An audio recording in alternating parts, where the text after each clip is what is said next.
Araka ny loharanom-baovao izay hita tao amin'ny IBC News moa dia ny zava-nisy teny Analakely ny androany maraina tsy misy mpivarotra eny amin'ny trottoir fa eny amin'ny arabe no milahatra ny mpivarotra sy ny fiara. Mbola nisy kosa ny ankilan'ny mpivarotra tsy mbola namilatra entana fa mbola niandry ny fandaminana. Misy ihany koa ireo milaza fa tsy avela mivarotra mihitsy. Nanamarika ihany koa ny pejy ny Vaovao TV fa ny teny Analakely dia mbola nisy ampahan'ny mpivarotra nitokona teo anoloan'ny lapan'ny tanàna.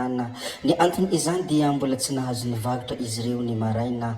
Nomeny kominina fotoana ifampiresahana ireo mpivarotra tamin'ny 9 ora saingy mbola tsy nisy nandray izy ireo. Tsy maintsy hiresadresaka ny zava-misy moa isika ry tompoko vavy sy tompoko lahy fa mialohan'izany dia abonné aloha ny chaîne antsika ary asio j'aime ny vidéo indrindra aza adinona ihany koa ny mametraka ny komantera. Ndeha aloha idirantsika vetivety izany fanaovana abonnement izany mialohany herisoantsika amin'ny resaka izay fanaovantsika. Ndao ary tompoko lahy, ndao ary tompoko vavy, abonné vetivety ary ny chaîne antsika.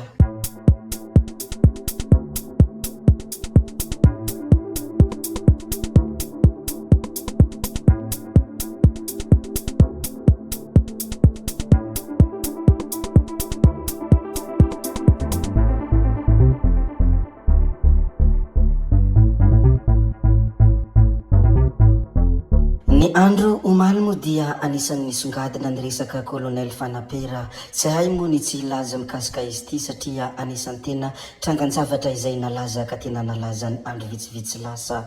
Araka ny hita tao amin'ny pejy ny Real TV moa dia tamin'ny iray ora teo no tonga teny amin'ny fitsarana anosy hiatrika ny fampanohavana ny Colonel Fanapera ny andro omaly. Tsy miafina amintsika intsony moa fa i Colonel Fanapera dia anisan'ny manositra ny tetikasa Bazy Toliara.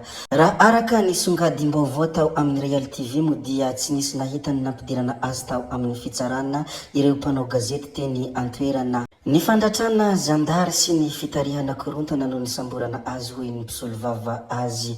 Hentitra ny fitandrona ny fandriampahalemana tao anatin'ny fitsarana anosy raha araka ny hita hatrany tao amin'ny songadim-baovao ny Real TV. Sara ampahafantarina moa izay fa manoloana ny didy izay nivoaka sy ny ity vaovao izay mahoraka ity dia maro ireo mpanara-baovao izay naneho ny hevitra satria raha ny fantatra dia vasazy telo taona sazy mihantona i Colonel Fanapera.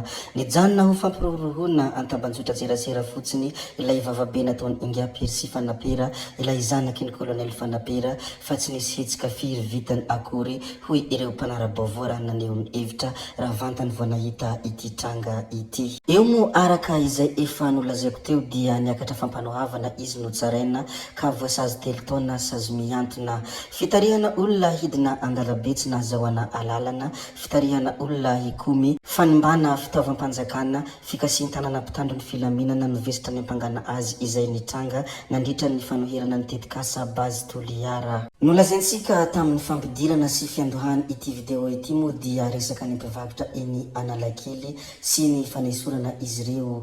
Arak'izany moa dia naneho hevitra i Clémence Raharnirina fanesorana mpivarotra amoron-dalana etsy Analakely hoy Clémence Raharnirina tao amin'ny pejiny Ridicule Pro Max hoy izy. Rehefa vantany vao nilaza io Ridicule Pro Max io moa i Clémence Raharnirina dia nametraka ny fanontaniana izany hoe ilay fandaminana tanàna izany dia alana ny mpivarotra amoron-dalana fa soloana mpivarotra anaty lalana hoy ny fanontaniana izay napetrany.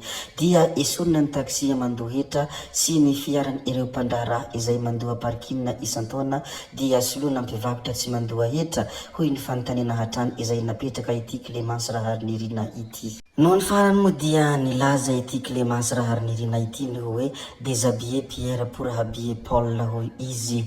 Dia anjaran'iza indray izany zao no avela malalaka migrève tsy misy lakry fa mitady ho toerana ifandimbiasana izy zany hoy hafatra farany izay nambarany ity Clémence ity tao anatin'ny fanehoan-kevitra izay nambarany izay hita tao anatin'ny pejiny.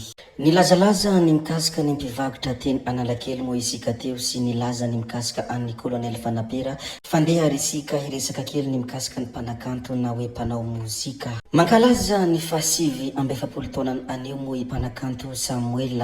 Feno sivy amby efapolo taona androany i Samuel Rasolofiniena. Tamin'ny 2770 izy no namoaka ny album voalohany izay album Mamprevy. Nandritra ny fahazazany izy dia mpihira tanaty choral izay ny ray no mpitarika izany. Mpihira mbola mitazona ny lazana hatramin'izao moa ity mpanakanto ity ary manana ny lazany erantany sady mpamorokira. Nanangana ny studio be mozika taty aorina moa ity mpanakanto ity ary ny vazomiteny no tena nahafantarana azy. Izahay ato anatin'ny ity chaîne ity moa dia miarahaba sy mirarisoa any mpanakanto Samuel Rasolofiniena. Hoela velona, hoela fanapahana, indrindra mitomboa laza hatrany ary mazotoa mizarany soa sy ny tsara ary ny kanto ao anatin'ny izany mozika izany. Tena maminay loatra ary ankafizinay loatra ny mozika izay zarainao sy ireo rehetra izay iovizinao ao anatin'ny izany zavakanto izany. Apetrakatsika ihany koa ny mikasika any mpanakanto Samuel iny fandeha resika hiresaka ny mikasika 2 April 2024. 2 April 2024 andro ny zandarmeria. Zandary miisa 20 no nomena marobona pirenena ny androany alarobia 2 April 2024 nandritra ny lanonana aramiaramila nankalazana ny andro ny zandarmeria pirenena izay natao tao amin'ny kompania ny zandarmeria pirenena Ambatondrazaka. Nanolotra izany moa dia ny prefeny Ambatondrazaka sady lehibe ny OMC Aloatra Mangoro tsy iza moa izany fa Rakotoardina Dieudonné ary nanotra nasina ny voninahitra ny lanonana ireo tompon'andraikitra isan'ny ambaratonga ny avy izay notarihin'ny governoran'ny faritra Aloatra Mangoro tsy iza moa izany fa Gira Marsandratana sy ny solombavam-bahoaka Fidèle Razara Pierre niampy ireo manankanja maro civil sy miaramila ary ireo fianakaviana. Tao aorian'ny lanonana fanolorana ny marobona pirenena dia niroso indray tamin'ny fitsofandrano sy fanaovam-beloma ireo zandaro andeha hisotro ronono izay miisa 7 ka ny sefo Rahariniarina Andrisoa William izay komandy vonjomaika ny vorotom-pitaly ovana Aloatra Mangoro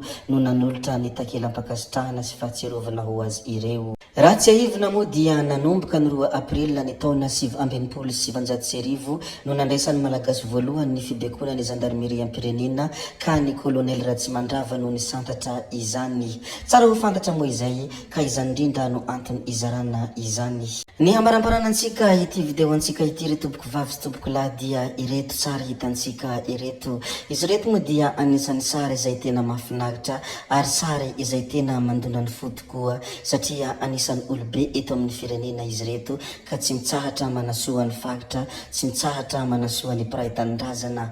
Hitansika ao sy tazantsika ato anatin'ity sary ity moa dia Tinoka Roberto Sinaina Andriantsitohaina izay tena samy tsara fanahy avokoa izany olona izany ary samy miady ho an'ny fampandrosoana ny firenena. Ireto sary hitansika ireto moa dia no tanterahana tao Toliara teo ambany fiahina Andriamatoa Ministry ny fitsinjaram-pahefana sy ny fanajarena ny tany izay natrehiny solombavam-bahoaka manantena ary ny manamboninahitra maro ny famatsiana arabola sy ara-pitaovana ireo ben'ny tanàna ao amin'ny faritra Atsimo Andrefana. Fampandrosoana ifotony maharitra sy malaky ny tanjona tsy hisy intsony commune ho adino. Tsy maintsy lazaina moa izy reto satria araka izay no lazaiko teo tena mahafinaritra sy mandona ny fo ireto sary ireto.